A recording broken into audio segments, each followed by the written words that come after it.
Powered by the Montana Television Network. This is Montana This Morning from Montana's news leader. Good morning, and thanks for kicking it off with us here. I'm Justine Stewart. And I'm Louis Stewart. Hopefully having a good start to your Monday. And if you're Tuesday. Sorry. It is Tuesday. It is Tuesday. I wasn't even going to correct you because I don't know. That's all right. You know what? You get to the point and all the days start to blend together. We only care about Friday. Exactly. We only care about Friday anyway. Today, though, it is going to be chilly again, Justine. Okay. We're looking at temperatures again in the 40s. Let's give it some time, though. We're going to see sunshine this afternoon. We're talking about nice warm up, beautiful fall weather by the end of the week. 50s and 60s rolling in. Today, those skies, they're going to be clearing. We'll see those temperatures, like I mentioned, well below average, maybe a couple degrees warmer than what we saw yesterday, and that's going to be about it. Now, it will be a bit warmer, temperatures in the 50s and 60s Wednesday, Thursday, and Friday, and then we're looking at a cooler weekend ahead with some scattered showers and also temperatures dropping down into the 40s and the 50s. Here's your Tuesday forecast. 47 today in Missoula, 49 in Kalispell, 47 Hamilton, 49 in Polson. You will see clouds this morning, then sunshine returning by the afternoon. Authorities in Nevada still trying to figure out what motivated a wealthy retiree to kill dozens of people and injure more than 500 others attending a country music festival in Las Vegas. Police say 64-year-old Stephen Paddock opened fire on tens of thousands of concert goers from the 32nd floor of the Mandalay Bay Hotel Sunday night before turning the gun on himself. President Trump will travel to Las Vegas tomorrow to meet the victims and first responders.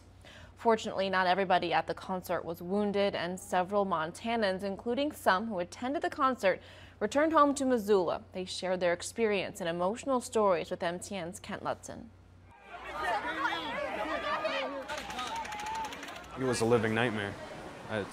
I saw the few people that had been shot, and just the sheer amount of gunfire coming from wherever it was coming from. I just knew it was terrible. Montana residents embraced their loved ones after an emotional return from Las Vegas. What was supposed to be a country music getaway turned into the unthinkable. It sounded like fireworks. I think everyone just kind of for a minute just kind of looked at each other, and then we saw them ushering everyone off of the stage, and people just started screaming and running and saying there's shooters, there's shooters. It wasn't until the music stopped playing and the band fled the stage that people realized what was actually happening. Witnesses say it was a full-blown panic, many flipping tables and hiding under bleachers for cover. One of them, actually a trauma coordinator at St. Patrick Hospital, who once she got her son to safety, returned with her husband to help the wounded. We knew that we had to get him out, and then there were a lot of people that we started running into the casualties, so we made a little triage area and worked with the local people and got ambulances to the area, and so we did triage on patients. Others said they were trying to stay calm as the people around them were panicking. Many were unable to get into their hotel rooms because buildings were on lockdown. I didn't sleep at all last night, and I got to the airport as quick as I could after I got let back into the hotel to get my things so I could leave. I'm just happy to be home. I'm happy to be home with, my fiance and my kids.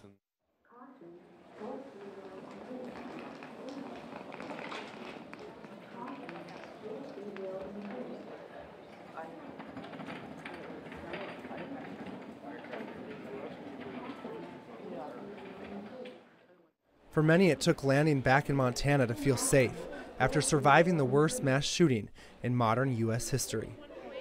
In Missoula, Kent Lutzen, MTN News. Michelle Cole, the trauma nurse, hopes that there will be some sort of debriefing for all those in Missoula who were there to work through the emotional trauma of going through something like this. We will continue to track if there is a support group or other efforts to help those affected by this tragedy. And we are just beginning to learn the identities of the nearly 60 people killed. As CBS's Danielle Nottingham reports, they were people from all walks of life. Concert goers ran over walls on top of each other and into hotel lobbies, hoping to escape the line of fire. Tom McIntosh was shot in the leg. A stranger stopped the bleeding and drove him to the emergency room in the back of a truck.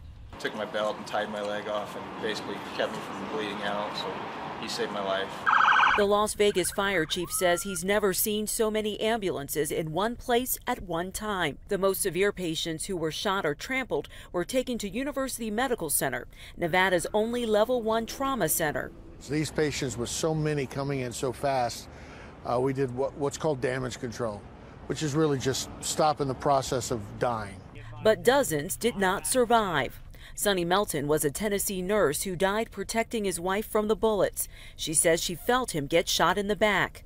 Lisa Romero was a mother and grandmother who worked as a high school secretary in Gallup, New Mexico. And Rachel Parker worked for the police department in Manhattan Beach, California.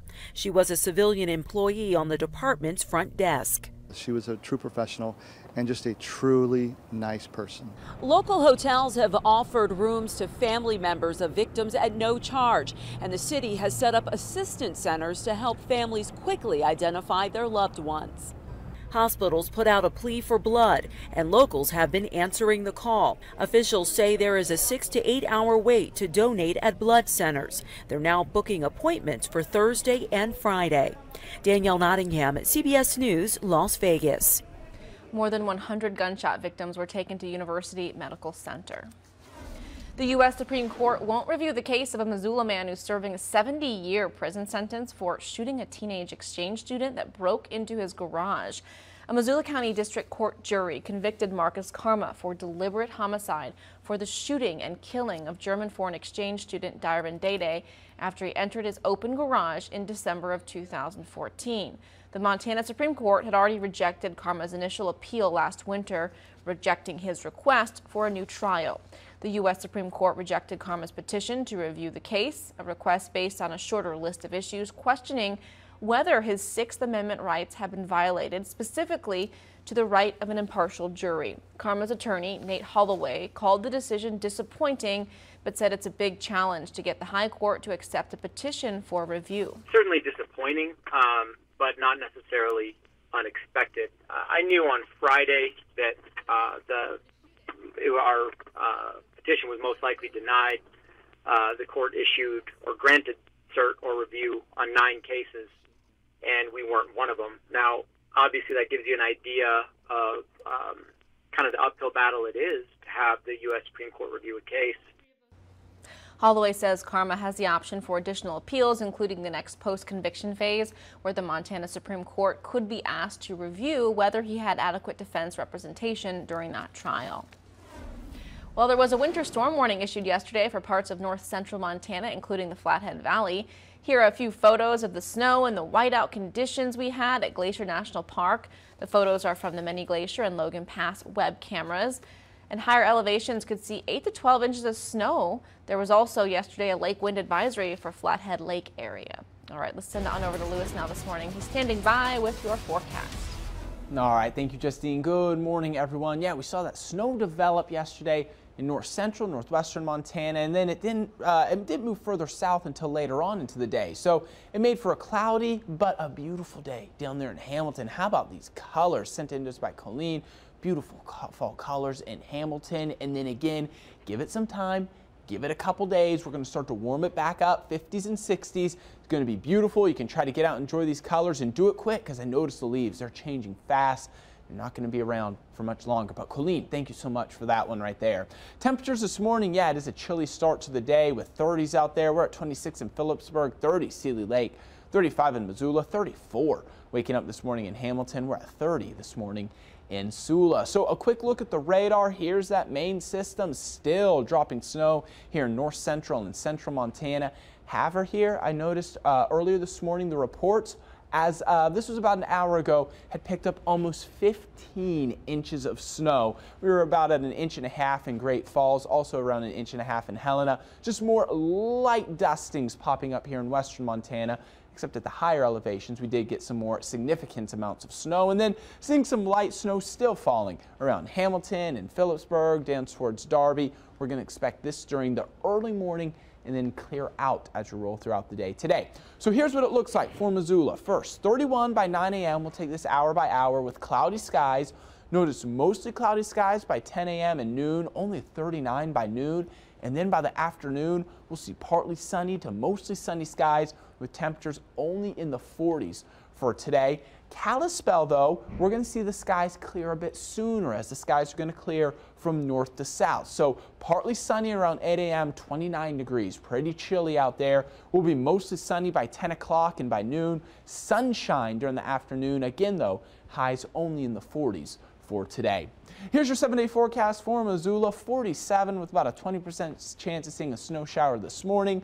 50s Wednesday and Thursday. Beautiful on Friday. Temperatures up into the 60s and a bit cooler for the weekend. Temperatures dropping back down to the 50s with a slight chance of seeing some showers and high elevation snow for the weekend. 49 today in Kalispell. 50s Wednesday and Thursday. 60 on Friday. And then Hamilton, 47 today, 54 Wednesday, 56 Thursday, 63 by Friday. Oh, at least we get a nice little warm up for our Friday then. Yeah, it's going to be a nice start to the weekend. Great time to get outside and enjoy the last bit of fall because those leaves are changing fast. They are. All right. Well, thanks, Lewis, and stick around. We're right back after this. But first, here's some birthday shout outs for you this morning.